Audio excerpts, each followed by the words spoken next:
back to last season, you look at AD's shooting percentage from the outside. He took like 1.7 threes a game, 30% from the field. He's 27% for his career. And I get a little salty sometimes, man, because I'm like, where was this in the finals 2020? Like, he was hitting everything. So I don't know what that was about.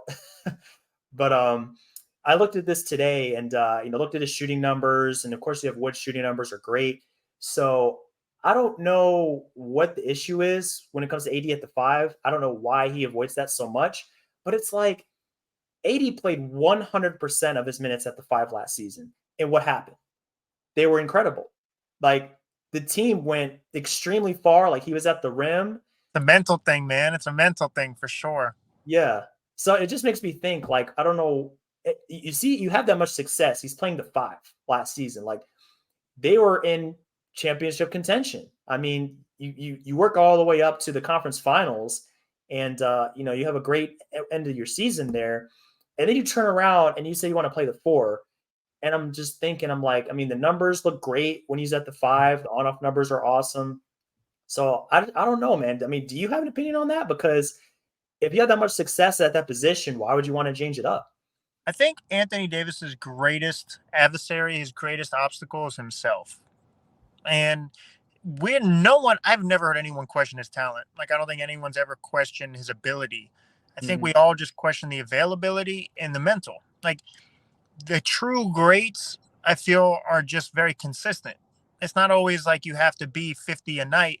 Like, why people love Derek Jeter is when the clutchest moments, he didn't lower his game. It either stayed the same or maybe a little bit higher. So we're not asking Anthony Davis to drop 40 a game at the center position. Be who you are, just be available. And I think a lot of the times we just don't like his mentality, because we could clearly tell when he's locked in and he wants to be aggressive and when he's not. Like, I remember last year in the playoffs, we knew the even number games, he doesn't play good.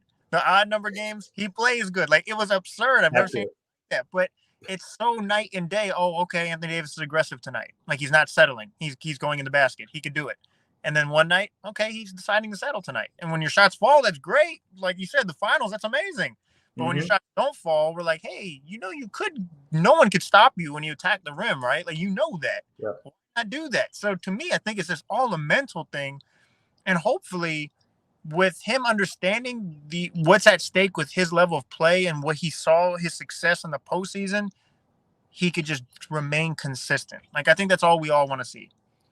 I just want to see him have a sense of urgency. That's it. You look at LeBron, man, 21. You just said he's going to year 21. Like, that still doesn't even make sense to me. It's insane. And we have, by the way, I think, what was it, Vince Carter, who's back from my hometown, Daytona. He, I think, averaged the most points out of anyone in year 21. It's like 7 points. Incredible, the fact that you can play 21 years, right? But we're going here, and let's not kid ourselves, fair or not, we're all expecting LeBron to average at least 25. Yep. It's crazy. Every season since year 2, LeBron has been at 25 points a game. Now, that's consistency. It's insane. I don't know how old you are, but I'm 25, right? So LeBron has been the best basketball player in the world since I was in middle school. I mean, I'm pretty close to you, man. 29. So it's pretty close to the same for me. Makes no sense. So I think we've just, hopefully Anthony Davis, because he's seeing it firsthand, I really hope he doesn't take that for granted. And he's like, okay, at some point in time, we have to be realistic here. He should not have to do this. Exactly. Like, AD had those stretches last season where he was the guy. Like, monster stat lines, monster double-doubles, 4 or 5 blocks. Like, that is the AD that can take them to a championship. Like, just straight up. If you have him playing at that level, you throw in Christian Wood, you throw in maybe Vanderbilt next to him, depending on who the opponent is, LeBron, D'Angelo, if he's got it going. If he's not, you have Gabe Vincent, Austin Reeves, of course. Like, that, there's just so much there that can make an impact on the court on both ends of the court. Right. And it really makes me think, like, outside of 2020, like, I don't think LeBron has ever had a team, not at overall talent level, but the depth. Like, if you go from 1 to 10, like, look at how many contributors. Like, you go back to the playoffs last season, Hachimura could not miss from the floor. Reeves was screaming on him all through that Memphis Grizzlies series. D'Angelo had his moments. Vanderbilt can be a lockdown defender. so many pieces there, man. So got to take advantage. And AD has to look at this like, this is the most important season of my career. Got to be on the court. I got to be aggressive.